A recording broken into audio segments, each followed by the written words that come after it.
President, I thank the chairman for yielding me this time at the end of the day and congratulate her on the progress that has been made with my senior senator, Jack Reed, on this bill. This is the 137th time that I address this body asking us to wake up to the threat of climate change. While we sleepwalk, our atmosphere and oceans continue to suffer the damage caused by carbon pollution. As we do nothing, more and more Americans demand action. Look at the new findings from Yale and George Mason universities.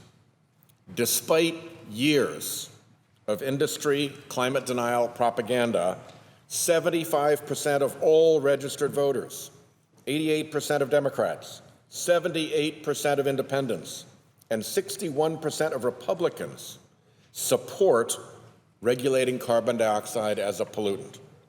74% of registered voters, 88% of Democrats, 74% of independents, and 56% of Republicans say corporations and industry should do more to address global warming.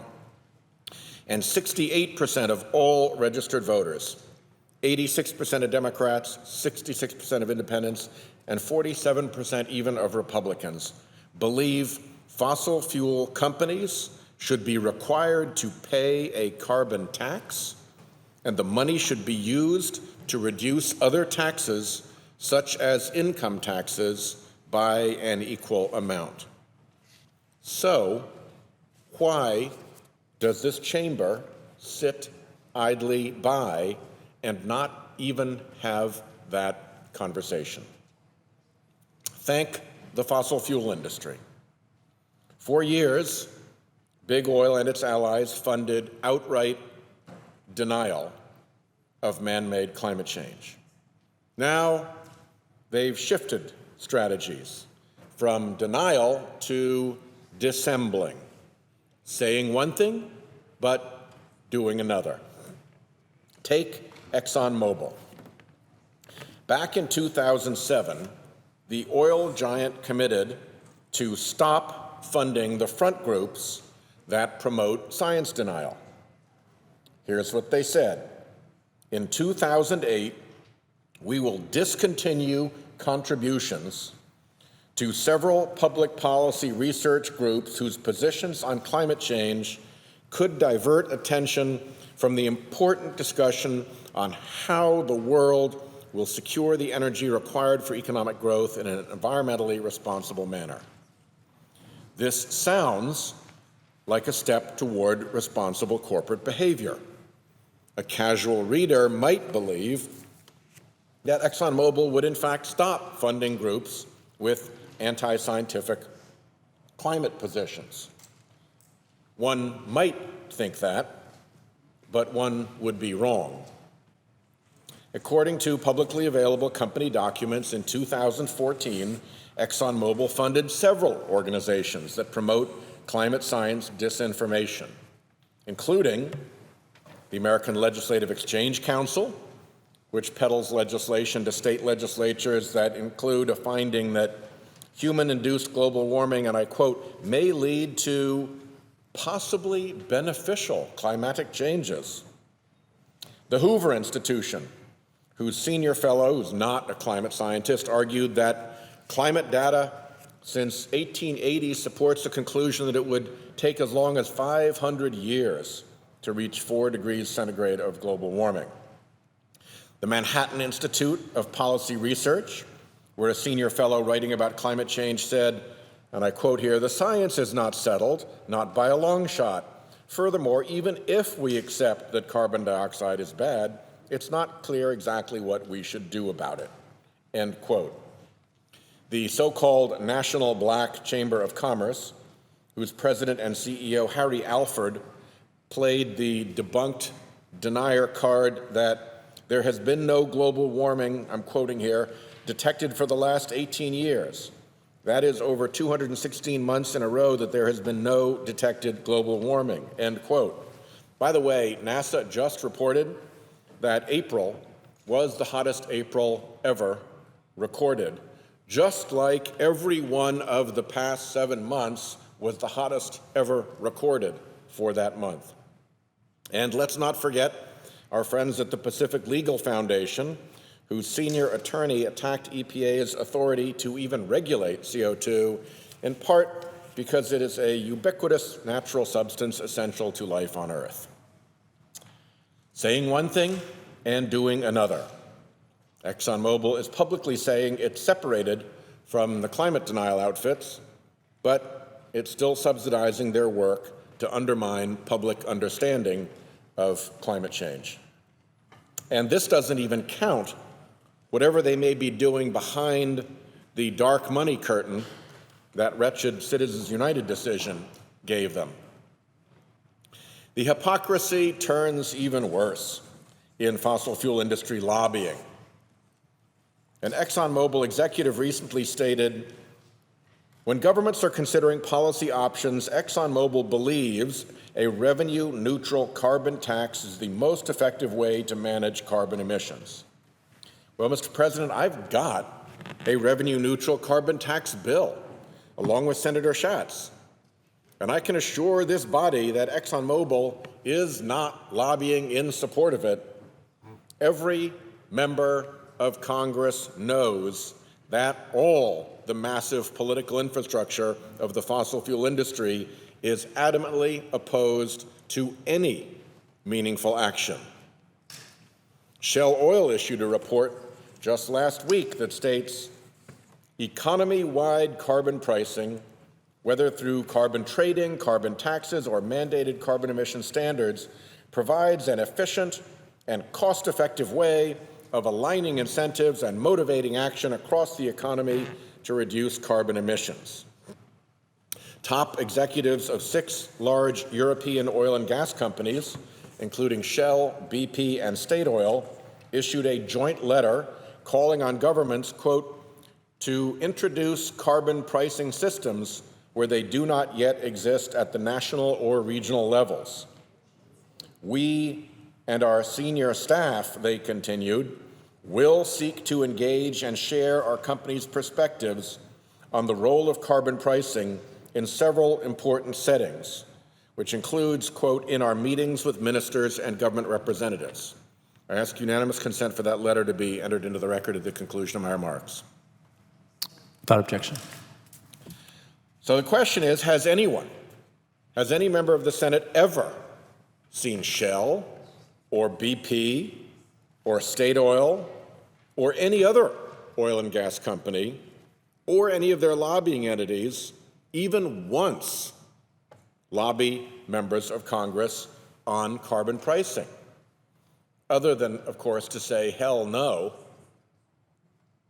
My bill with Senator Schatz, the American Opportunity Carbon Fee Act, provides a market-based, revenue-neutral carbon fee, just like these companies say they support. It is built on principles espoused by leading Republican economists and by Republican former office holders. Despite the industry claims, I have seen exactly zero evidence that any of these companies or their sizable trade associations are using any of their lobbying muscle to advance carbon pricing legislation. Instead, ExxonMobil and Shell and the trade associations that represent them continue to pump millions of dollars into political machinery designed to lobby against any action on climate change. They say one thing, but they do another. This chart from the nonprofit research organization Influence Map shows the streams of money flowing from ExxonMobil and from Shell, as well as from the American Petroleum Institute, the Western States Petroleum Association, and even the Australian Petroleum Production and Exploration Association. In 2015 alone, ExxonMobil spent $27 million. Shell spent $22 million. And the American Petroleum Institute spent $65 million on obstructive climate lobbying.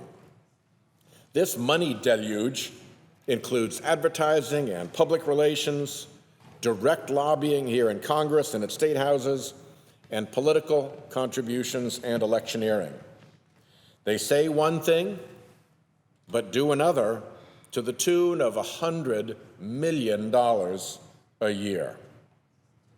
As late as 2014, ExxonMobil gave the U.S. Chamber of Commerce $1 million for the chamber to propagate its climate message, delivered loud and clear, not only here in Congress, but in the courts, of absolute intransigence against any serious climate action.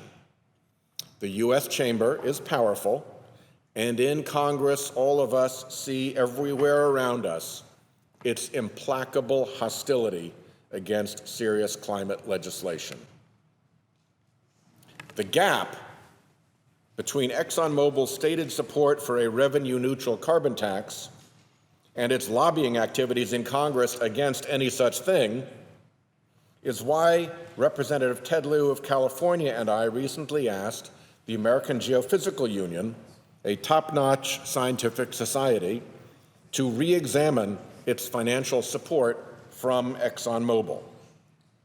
The American Geophysical Union is made up of honest scientists. In their world, they likely expect that when people say something, it is true. In Congress, sadly, we don't enjoy the same experience. The good-hearted folks at the American Geophysical Union appear to have been taken in by ExxonMobil's false claims of support for a carbon price. Since we actually see the fossil fuel industry's lobbying presence, we wanted to correct any false impression. What we see in Congress, we wrote, is that their lobbying efforts are 100% opposed to any action on climate. Whatever position AGU chooses to take, you should not take it based on self-serving representations by ExxonMobil, end quote. Politico reported that in November, ExxonMobil sent executives to Capitol Hill to try and convince congressional critics that ExxonMobil is a conscientious corporation that supports, quote, sound climate policy, close quote. Who did they think they were kidding? Did they think that we don't know how they lobby? We are the targets of their lobbying. We know how they lobby. Unsurprisingly, the ExxonMobil executives left D.C. empty-handed after refusing to directly answer questions about whether ExxonMobil had suppressed internal research that underscored the threat of climate change while publicly sowing doubt about climate science, end quote. Given the fossil fuel industry's massive conflict of interest on carbon pollution, there is every reason for them to play a double game, trying to buy a little credibility for themselves with their public comments, while at the same time using all their lobbying muscle to crush any threat of bipartisan action on the carbon pricing that they claim to espouse. Sadly, in this double game they play, the fossil fuel industry has essentially no corporate opposition in Congress. Across the private sector, there are great corporate leaders on climate change. But from what I see, corporate climate lobbying from the good guys nets to zero. The good guys have given up the field and left the fossil fuel industry to have its way with Congress unopposed. And the result is predictable. Many good members of Congress are frozen in place, often against their better judgment. I ask unanimous consent to enter into the record an article I recently wrote for Harvard Business Review explaining this reality. Without objection. Thank you, Mr. President. It is time not just for us to wake up, but for the good guys to show up. Fossil fuel folks for years outright denied climate change and happily funded their array of denial front groups. That failed the tests of truth and decency, but at least it was consistent. This new hypocrisy, to say one thing and do another, is playing with fire. First, it poses a legal risk. It's never good to be saying things you can't truthfully say under oath, which may be one reason we see such histrionics from the climate denial front groups about investigations where fossil fuel executives may have to tell the truth under oath. Second, it's a real reputation risk, especially among younger consumers who aren't going to love an industry that lies. And it's really hard to say that you're not lying when what you are saying and what you are doing are opposite. It's time for the fossil fuel industry to end this new double game.